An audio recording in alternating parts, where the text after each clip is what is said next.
আসসালামু আলাইকুম, স্বাগত জানাচ্ছি আরটিভি সকালের সংবাদে। আপনাদের সঙ্গে থাকছি আমি রিদওয়ানা বিনতে জলিল। আজ পবিত্র আশুরা, হিজরি সনের প্রথম মাস মুহররমের 10 তারিখে এই দিনটি যথাযোগ্য ধর্মীয় মর্যাদা এবং ভাম গাম্ভীর্যপূর্ণ পরিবেশে নানা কর্মসূচির মধ্য দিয়ে পালিত হচ্ছে। কারবালার প্রান্তরে শেষ নবী হযরত মুহাম্মদ সাল্লাল্লাহু আলাইহি ওয়াসাল্লামের দৌহিত্র হযরত হুসাইন রাদিয়াল্লাহু তাআলা আনহু খেলাফত প্রতিষ্ঠায় ইয়াজিদের হাতে নির্মমভাবে শাহাদাত বরণ করেন। কারবালার শোকাবহ এবং হৃদয় বিদারক ঘটনাবহুল দিনটি বিশ্ব মুসলিম সম্প্রদায়ের কাছে ধর্মীয়ভাবে বিশেষ তাৎপর্যপূর্ণ। ত্যাগ এবং শোকের প্রতীকের পাশাপাশি বিশেষ পবিত্র দিবস হিসেবে এই দিনটি গুরুত্বের সঙ্গে পালন করেন মুসলমানরা। এই দিনটিতে বিশ্বের মুসলমানদের মতো বাংলাদেশের মুসলমানরাও নামাজ, রোজা সহ বিভিন্ন নফল ইবাদত করে থাকেন। শিয়া সম্প্রদায় তাজিয়া মিছিলটি হোসেনি দালান ইমামবাড়া থেকে শুরু হওয়া মিছিলটি বকশীবাজার, লালবাগ, আজিমপুর, নিউ মার্কেট হয়ে ধানমন্ডি লেকের পার্শ্ববর্তী সীমান্ত স্কয়ারের সামনে গিয়ে শেষ হবে।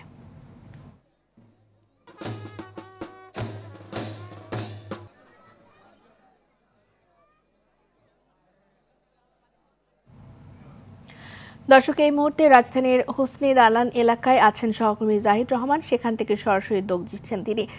জাহিদ, পবিত্র আশুরা আজ, এই উপলক্ষে শিয়া সম্প্রদায়ের তাজিয়া মিছিল সহ আনুষ্ঠানিকতা কি কি চলছে, সামনে কি আছে জানাবেন।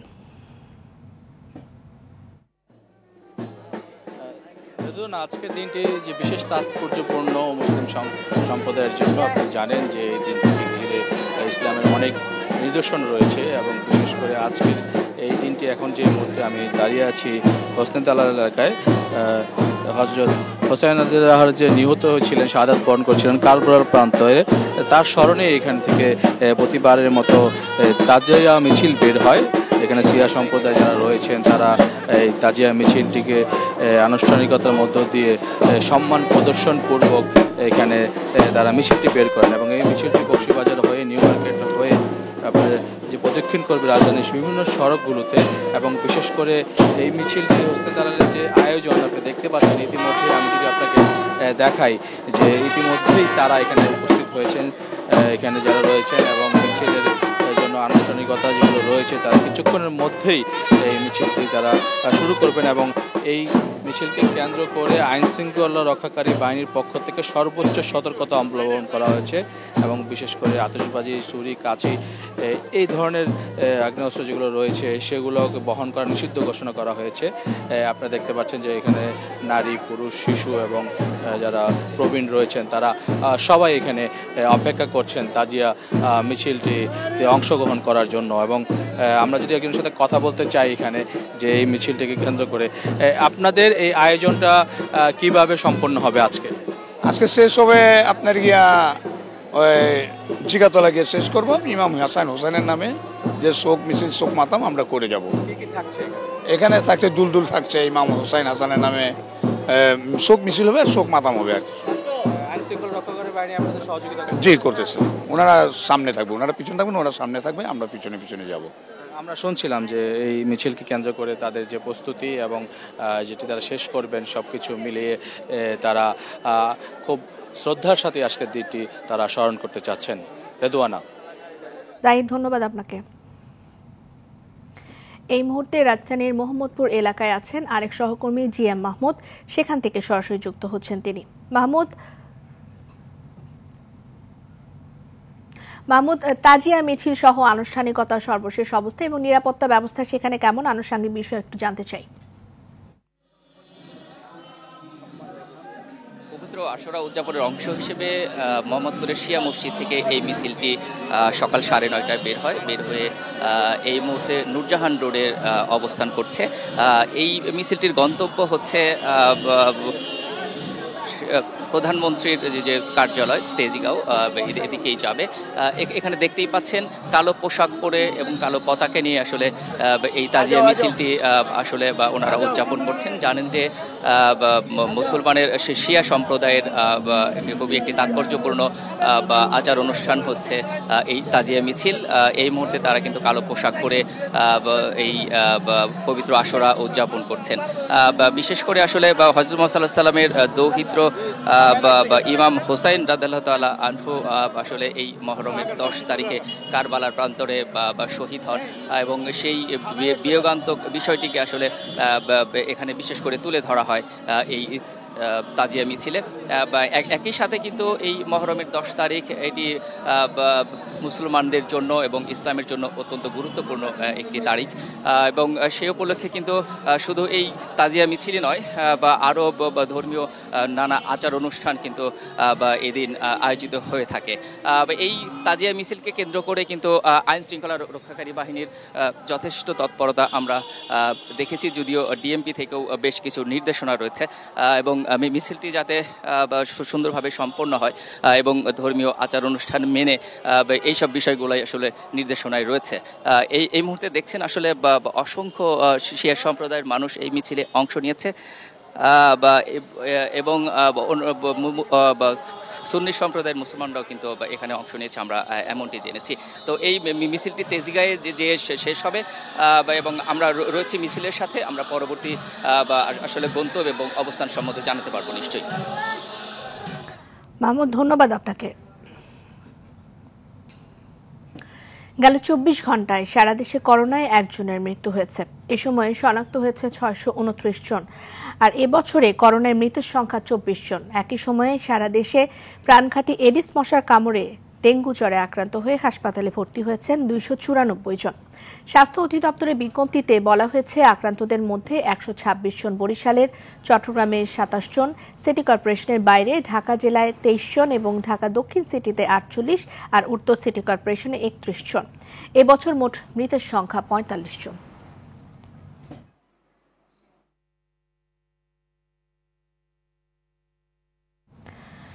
দর্শক, এই বিষয়ে আরো জানাতে রাজধানীর মহাখালী ডিএনসিসি হাসপাতাল থেকে যুক্ত হচ্ছেন বিপুল দেব রায়।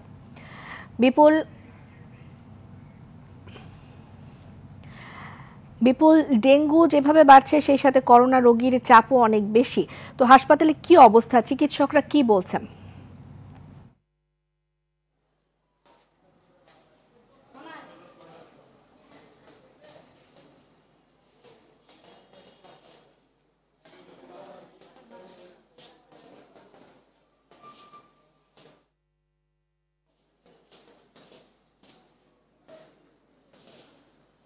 হ্যাঁ রেদওয়ানা, আপনি যেমনটা বলছেন আসলে ডেঙ্গু রোগের পাশাপাশি করোনা রোগীর সংখ্যাও বাড়ছে এবং আমরা মহাখালী কোভিড বিশেষায়িত যে হাসপাতালটি আছে সেখানে এমন চিত্র দেখতে পাচ্ছি। বিশেষ করে আমরা দেখতে পাচ্ছি যে সকাল থেকে দেখতে পাচ্ছেন যে এখানে লাইনে দাঁড়িয়েছেন যে বিভিন্ন টেস্ট, অর্থাৎ বিভিন্ন রোগীদের যে জ্বরে আক্রান্ত হওয়ার পরে এবং ব্যথা শুরু হওয়ার পরে যে বিষয়টি আছে সেটি টেস্ট করার জন্য এই লাইনটি দাঁড়িয়েছেন এবং আমরা এখানকার কর্তৃপক্ষের সাথে আলোচনা করেছি যে আসলে ডেঙ্গুর পাশাপাশি করোনা রোগীর সংখ্যাটাও বাড়ছে, অর্থাৎ তবে যেভাবে আক্রান্ত হচ্ছে সেই তুলনায় কিন্তু পজিটিভটা যেভাবে বাড়লো ভর্তির সংখ্যাটা একটু কম আছে, তারা আমরা জানিয়েছেন। বিশেষ করে এখানে ডেঙ্গু আক্রান্তের সংখ্যা অনেক হলো, তারা বাসায় গিয়ে চিকিৎসা নিচ্ছেন, তবে হাসপাতালে ভর্তি হয়েছেন প্রায় 20 থেকে 30 জনের মতো রোগী রয়েছেন যে গত এক সপ্তাহ ধরে যারা চিকিৎসা নিচ্ছেন। সেই সাথে আরেকটা বিষয় জানিয়ে চাই, সেটি হচ্ছে তারা বলছেন যে চিকিৎসকরা যে ডেঙ্গুর যে প্রকোপটি আসলে বাড়ছে জুলাই মাসের প্রথম সপ্তাহ থেকে অর্থাৎ 1 তারিখ থেকে এই ধরনের রোগীর সংখ্যাটা একটু বৃদ্ধি পেয়েছে এবং সেই সাথে তারা আর জানিয়েছেন যে আসলে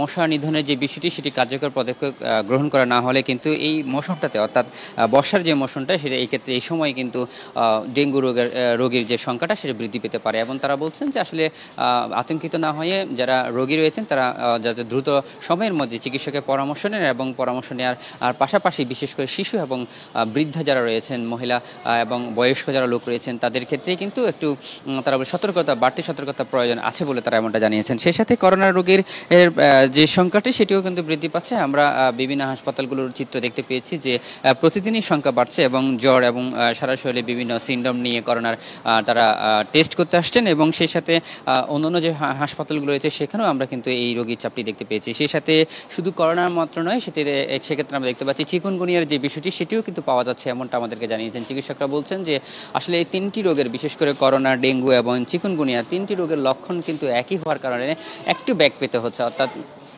চিকিৎসকরা তারা বলছেন যে আসলে যখন রোগীরা আসছেন হাসপাতালগুলোতে সেক্ষেত্রে একটু নির্ণয় করার ক্ষেত্রে কিছুটা বেগ পেতে হচ্ছে এবং তারা এই টেস্টের মাধ্যমে দিয়েই দেখা যাচ্ছে চিকুনগুনিয়া রোগীর সংখ্যাটা কিন্তু বৃদ্ধি পাচ্ছে। তো রেদওয়ানা, এই ছিল আমার কাছে সর্বশেষ তথ্য মহাখালী ডিএসসি হাসপাতাল থেকে। বিপুল, ধন্যবাদ আপনাকে। সাধারণ রোগীর সাথেই চিকিৎসা নিচ্ছেন ডেঙ্গু রোগীরা।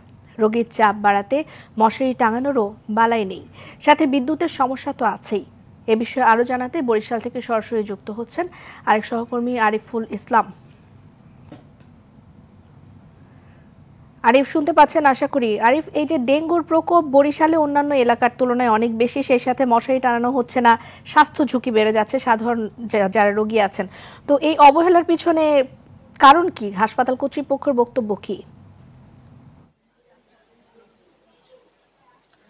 জি রেদওয়ানা, ধন্যবাদ আপনাকে। আসলে যেমনটি আপনি বলছেন, ঠিক সেই চিত্রটি বরিশাল শের-ই-বাংলা মেডিকেল কলেজ হাসপাতালে ফুটে উঠেছে। আমরা এমনটি দেখেছি গত দুদিন যাবৎ শের-ই-বাংলা মেডিকেল কলেজ হাসপাতালের অবস্থা এত শোচনীয় হয়ে পড়েছে যে এখন সেখানে চিকিৎসা নেওয়াটাই বেশ কষ্টসাধ্য হয়ে পড়েছে। আমরা এর আগে আরটিভির দর্শকদের দেখানো হয়তো চেষ্টা করেছিলাম যে লিফটের সামনের যে স্পেসটুকু সেখানেও কিন্তু ভরে গিয়েছে রোগীর তীব্র চাপে। কিন্তু সমস্যা যেটি দেখা দিয়েছে সেটি হচ্ছে যে একপাশে লেখা রয়েছে ডেঙ্গু কর্নার, কিন্তু সেখানে মেডিসিনের রোগী রাখা হচ্ছে, মেডিসিন বিভাগের, এবং ডেঙ্গু রোগী রাখা হচ্ছে। ফলে সেখানে কিন্তু একটি কি বলবো অসচেতনতার যে বিষয়টি সেটি কিন্তু থেকেই থাকে এবং অপরিচ্ছন্নতা এত পরিমাণে সৃষ্টি হয়েছে বরিশাল শের-ই-বাংলা মেডিকেল হাসপাতালে, যেটি বিগত সময় রেকর্ডকে ছাড়িয়েছে। তো আমরা এ ব্যাপারে কথা বলেছিলাম হাসপাতাল কর্তৃপক্ষের সাথে। তারা বলছেন যে প্রতিটি রোগীর সাথে যে পরিমাণে এখানে ধারণ ক্ষমতা তার 3 গুণ রোগী রয়েছে বরিশাল শের-ই-বাংলা মেডিকেল হাসপাতালে। তবে সমস্যা সেটি হচ্ছে যে প্রতিটি রোগীর সাথে 2 থেকে 3 জন ভিজিটর থাকছে এবং এই যে তীব্র থেকে তীব্র পরিমাণে জনসংখ্যা বৃদ্ধি পাচ্ছে রোগীর সাথে, যারা এরা নোংরা ময়লা আবর্জনায় এত পরিমাণ ভরপুর করে রাখে এবং স্পেসগুলো নষ্ট করে রাখে, ফলে রোগীদের সুচিকিৎসা দেওয়ার জন্য তাদেরকে বেশ কষ্টসাধ্য হয়ে পড়ছে। একটু তথ্য জানিয়ে রাখি আপনাকে, 126 জন করোনা ডেঙ্গুতে আক্রান্ত হয়েছে গত 24 ঘন্টায়। এর পূর্বে কিন্তু 13 জনের মৃত্যু হয়েছে শুধুমাত্র বরিশাল শের-ই-বাংলা মেডিকেল হাসপাতালে, এর মধ্যে 9 জনই বরিশালের বিভাগের বরগুনা জেলাতে। তো এর মধ্যেই বরিশাল বিভাগীয় যে প্রশাসক রয়েছেন এবং বরগুনা স্থানীয় যে প্রশাসক রয়েছেন তারা বলছেন যে সবচেয়ে বড় যেটি এখন দরকার জনসচেতনতা সৃষ্টি হয়, তাহলে জনসচেতনতা হলে সাধারণ মানুষ উপকৃত হবে। ধন্যবাদ আরিফ, বুঝতে পেরেছি আমরা, ধন্যবাদ আপনাকে। ভয়াবহ অগ্নিকাণ্ডে পুড়ে গেছে মুন্সিগঞ্জে শ্রীনগরের 19টি দোকান, ধ্বংস হয়ে গেছে প্রায় 20 লক্ষাধিক টাকার সম্পদ। গেল রাতে শ্রীনগর সাব রেজিস্ট্রার অফিসের সামনের একটি দোকান থেকে আগুনের সূত্রপাত বলে ধারণা করা হচ্ছে। মুহূর্তের মধ্যেই আগুন ছড়িয়ে পড়ে আশপাশের দোকানগুলোতে। খবর পেয়ে শ্রীনগর এবং সিরাজদি খান ফায়ার সার্ভিসের মোট 4টি ইউনিট ঘটনাস্থলে পৌঁছে আগুন নিয়ন্ত্রণে কাজ শুরু করে। প্রায় 2 ঘন্টার চেষ্টায় আগুন সম্পূর্ণভাবে নেভাতে সক্ষম হন ফায়ার সার্ভিসের কর্মীরা। শ্রীনগর ফায়ার স্টেশন অফিসার দেওয়ান আজাদ হোসেন জানিয়েছেন যে ক্ষতিগ্রস্ত দোকানগুলোর মধ্যে দলিল লেখার দোকান, মুদি দোকান, টি স্টল, খাবার হোটেল, ভ্যারাইটি স্টোর এবং ফটোকপির দোকান ছিল। অগ্নিকাণ্ডের কারণ অনুসন্ধানে তদন্ত চলছে।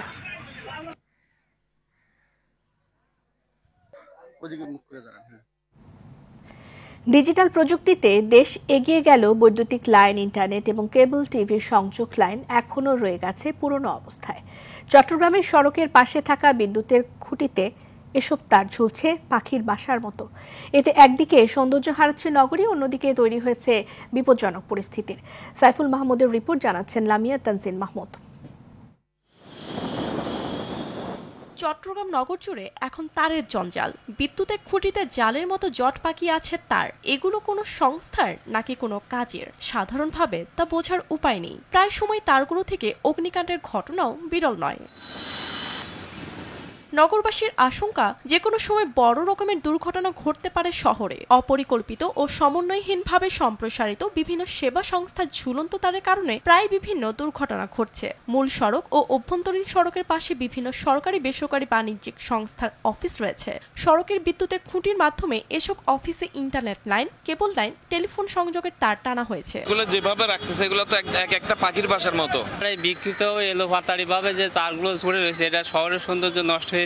একটু বাতাস আসে তখন ডিজের তারগুলো পড়ে যায়, গাড়ির ধাক্কা হয়, মানুষের মাথার সাথে বাজে। এদিকে নীতিমালার মাধ্যমে কেবলের বিষয়টি শৃঙ্খলিত করা দরকার বলে মনে করেন বাংলাদেশ স্থপতি ইনস্টিটিউটের এ কর্মকর্তা। প্রতিনিয়তই কিন্তু অগ্নি দুর্ঘটনা ঘটছে এই তারগুলোর কারণে। এতে কোনো নীতিমালা নাই কিভাবে তারগুলো যাবে, কোথায় যাবে। যেগুলো পোলে আছে এগুলো একটা নীতিমালার মাধ্যমে শৃঙ্খলিত করা দরকার। তো যেহেতু আমরা এখন অনেক বড় বিষয়গুলো নিয়ে চিন্তা করছি, চট্টগ্রাম শহরকে নান্দনিক করার জন্য সিটি কর্পোরেশন উদ্যোগ নিচ্ছে, এখন আমার মনে হয় সময় আসছে কেবল টিভির এই বিষয়টা নিয়ে ভাবার। অন্যদিকে স্মার্ট সিটি গঠনের প্রত্যয় ব্যক্ত করলেন চট্টগ্রাম সিটি কর্পোরেশনের মেয়র। বেশ কয়েকটা কোম্পানির সাথে চুক্তিবদ্ধ হয়েছে এবং তারগুলো সব নিচে চলে যাবে এবং একটা স্মার্ট সিটি গঠন করবো আমরা। এটা অলরেডি আমরা সাইনিং করেছি, দ্রুত কাজ শুরু হয়ে যাবে। ঝুলন্ত তার সরিয়ে মাটির নিচ দিয়ে নেয়ার ব্যবস্থা করলে স্থায়ী সমাধান হবে বলে মনে করেন জনগণ। লামিয়া তানজিন মাহমুদ, RTV।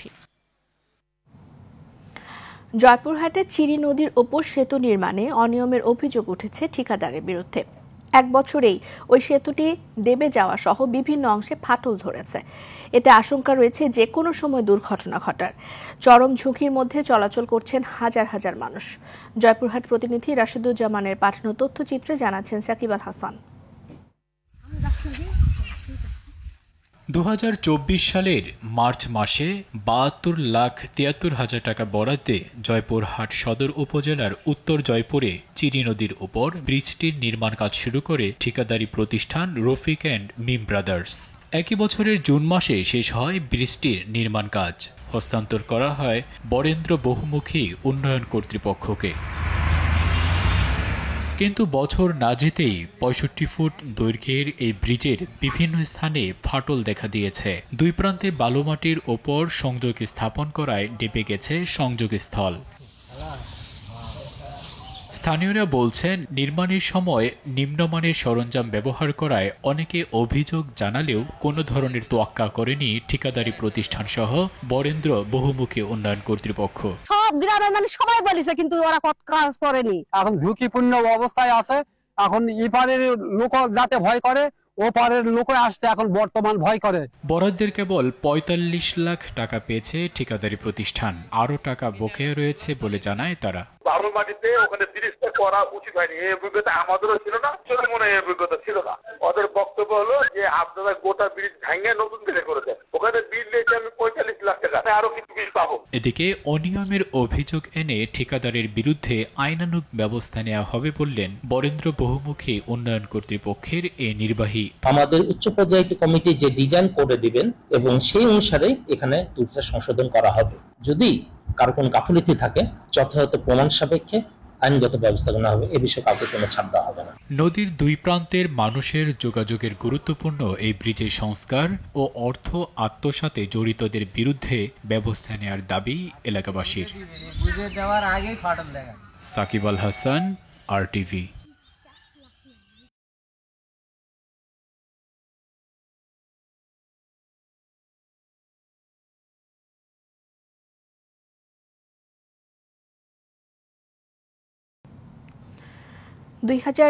সালের এ দিনে সারা দেশে বাংলা ব্লকেট কর্মসূচি ঘোষণা করেছিলেন বৈষম্য বিরোধী ছাত্র আন্দোলনের সমন্বয়ক নাহিদ ইসলাম।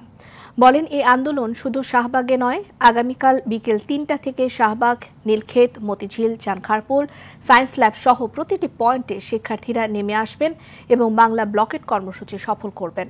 ঢাকার বাইরে শিক্ষার্থীরা মহাসড়কগুলো অবরোধ করবেন। কর্মসূচি ঘোষণার পর বিকেল 5:30টার দিকে শাহবাগ ছাড়েন আন্দোলনকারীরা। সারা দেশ উত্তাল হয় এই আন্দোলনে। আন্দোলনকে সমর্থন জানিয়েছিল বিএনপি। আর ফ্যাসিবাদী সরকারের সাধারণ সম্পাদক বিএনপি সমালোচনা করে বলেছিলেন, ইস্যু না পেয়ে বিএনপি কোটা আন্দোলনে ভর করছে।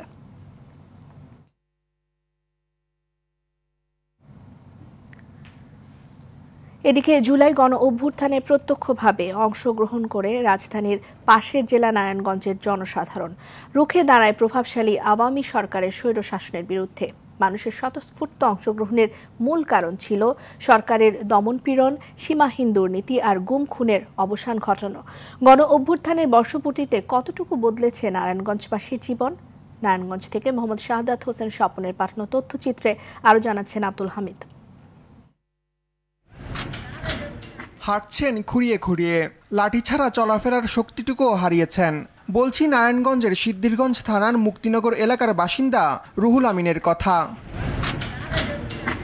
2024 সালের 20 জুলাই ঢাকা চট্টগ্রাম মহাসড়কের শিমরেল মোড় এলাকায় ছেলের সঙ্গে স্বৈরাচার পতনের আন্দোলনে অংশ নিয়ে গুলিবিদ্ধ হন রুহুল আমিন। ডান পায়ের হাঁটুর হাড় ভেঙে যাওয়ায় 2 দফা করা হয়েছে অস্ত্রোপচার। পরিবারের একমাত্র উপার্জনক্ষম ব্যক্তির এমন করুণ অবস্থার মধ্যে অভাব অনটনের দিন কাটছে 4 সদস্যের পরিবারের। ঘর ভাড়া 7-8 মাসের জমে গেছে, দিতেও পারি না, অনেক আমরা যাইতেও পারি না, দিয়ে এসে ঘর ভাড়া দিয়ে এসে আমরা যাইতে পারি, ঘর ভাড়ার টাকা দিতেও পারি না, দিকে আমরা সরে যাইতে পারি না। অনেক কষ্টতা আছি, আমি ধরতে গেলে মাসের ভাড়ায় কাজ করেও খাই, এমন কষ্টতা আছি, না খাইও থাকি। চিকিৎসা চালাতে নিজের সব সঞ্চয় ব্যয় করার পাশাপাশি কয়েক লাখ টাকা ঋণ করেছেন বলে জানান আহত জুলাই যোদ্ধা। ডিসেম্বরের আগের থেকে জুলাই মাসের 20 তারিখে গুলি হয়েছে, ডিসেম্বর এক পর্যন্ত এটা আমার নিজের ধার দেনা করে আমি এই টাকাগুলো খরচ করছি, ওই ধার দেনাটা আমি এখন পর্যন্ত শোধ করতে পারিনি। ক্ষমতায় গেলে পরিবারটিকে সহযোগিতার আশ্বাস দিয়েছেন জেলা বিএনপির আহ্বায়ক মামুন মাহমুদ। তাদের আর্থিক দিক বিবেচনা করে পরিবারে যদি কর্মক্ষম কোনো কেউ থাকে তাহলে তাদেরকে চাকরির ব্যবস্থা করার মধ্যে দিয়ে উপার্জনের একটি ব্যবস্থা করে দেওয়া চিন্তাভাবনা বাংলাদেশ জাতীয়তাবাদী দলের রয়েছে। যাদের আত্মত্যাগে পতন হয়েছে 16 বছরের স্বৈরাচারী শাসনের, তাদের ও তাদের পরিবারের সুস্থ স্বাভাবিক জীবন নিশ্চিত করা সরকারের অন্যতম দায়িত্ব বলছেন ভুক্তভোগীরা। আব্দুল হামিদ, RTV।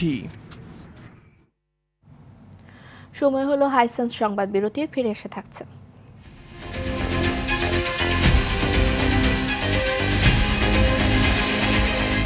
যুক্তরাষ্ট্রের টেক্সাসের আকস্মিক বন্যায় নিহতের সংখ্যা বেড়ে দাঁড়িয়েছে 50 জনে। জীবিতদের সন্ধানে উদ্ধার অভিযান চলছে।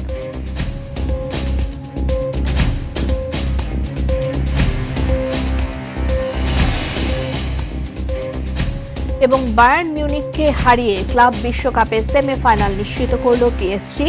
বরুসিয়া ডর্টমুন্ডের বিপক্ষে রিয়াল মাদ্রিদের জয়।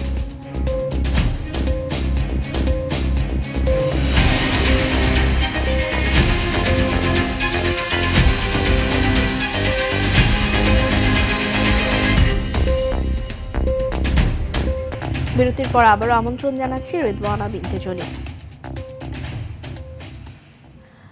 মাদকাসক্ত পিতার হাতে নির্মমভাবে খুন হয়েছে 4 বছরের শিশুকন্যা কানিজ ফাতেমা জ্যোতি। হত্যাকাণ্ড ধামাচাপা দিতে মেয়ের নিথর দেহ ঘরের লাগোয়া মনখালি গ্রামে ফেলে দেন ঘাতক পিতা আমানুল্লাহ। গেল রাতে কক্সবাজারের উখিয়ার উপকূলীয় মনখালি কোনারপাড়া গ্রামে ন্যাক্কারজনক ঘটনাটি ঘটেছে। প্রত্যক্ষদর্শীরা জানিয়েছেন, টেকনাফের শামলাপুর বাজার থেকে গাঁজা সেবন করে ঘরে গিয়ে আমানুল্লাহ ঘুমন্ত শিশুকে লোহার রড দিয়ে মেরে রক্তাক্ত করে খালে ফেলে দেয়। শ্রী জ্যোৎস্না আক্তার এবং এলাকাবাসী চাকমাপাড়া ব্রিজের নিচ থেকে শিশুটির লাশ উদ্ধার করে। উখিয়া থানার অফিসার ইনচার্জ আরিফ হোসেন জানিয়েছেন, নিহত শিশুর মরদেহ উদ্ধার করে ময়নাতদন্তের জন্য কক্সবাজার জেলা সদর হাসপাতালে মর্গে পাঠানো হয়েছে। অভিযুক্ত পিতার বিরুদ্ধে হত্যা মামলা দায়ের করা হয়েছে।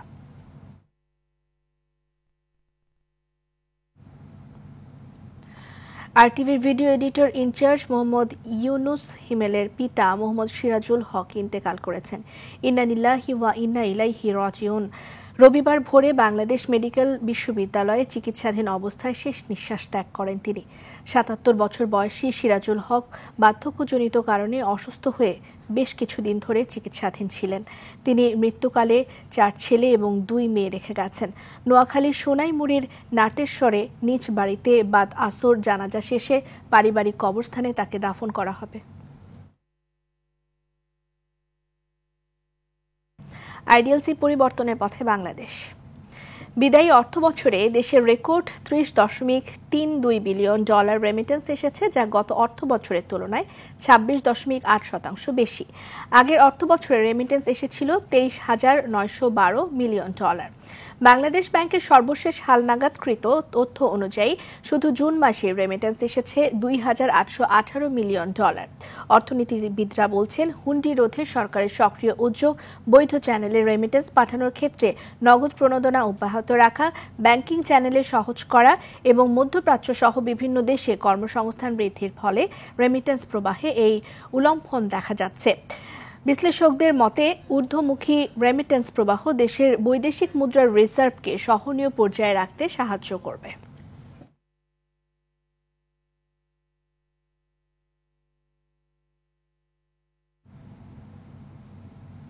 এবার আন্তর্জাতিক প্রসঙ্গ। টেক্সাসের মধ্যাঞ্চলে আকস্মিক বন্যায় নিহতের সংখ্যা বেড়ে হয়েছে অন্তত 50 জন। এদের মধ্যে 15 জনই শিশু। জীবিতদের সন্ধানে শত শত উদ্ধারকর্মী অভিযান চালিয়ে যাচ্ছেন। এদিকে সামার ক্যাম্পের 27 জন শিশু এখনও নিখোঁজ রয়েছেন। রোববার এক প্রতিবেদনে এ তথ্য জানায় CNN। প্রতিবেদনে বলা হয়, গুয়াদালুপ নদীর তীরে সামার ক্যাম্পে থাকা 27 শিশুর এখনও কোনো খোঁজ মেলেনি। এখন পর্যন্ত বন্যার কবলে পড়া প্রায় 850 জনকে উদ্ধার করা হয়েছে।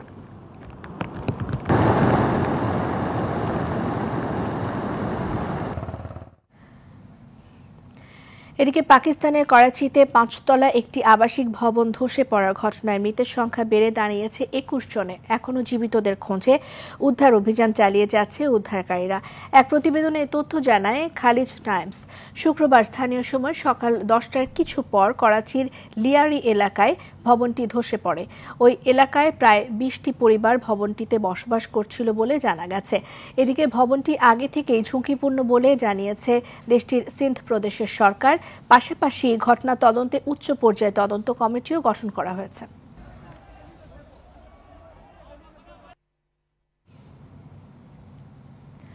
গেল 24 ঘন্টায় ইসরায়েলি হামলায় অন্তত 78 জন ফিলিস্তিনি নিহত হয়েছেন। উপত্যকায় খাদ্য সহায়তা নিতে গিয়ে গত কয়েক সপ্তাহে 740 জনেরও বেশি ফিলিস্তিনি নিহত হয়েছেন বলে জানিয়েছে গাজার স্বাস্থ্য মন্ত্রণালয়।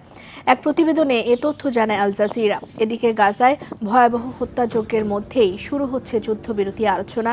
যুদ্ধবিরতির প্রস্তাব নিয়ে আলোচনার জন্য ইসরায়েল একটি প্রতিনিধি দল কাতার পাঠাচ্ছে। সকালের সংবাদ এ পর্যন্তই। মধ্যাহ্নের সংবাদ দুপুর 12টায় দেখার আমন্ত্রণ রইল। ধন্যবাদ সবাইকে।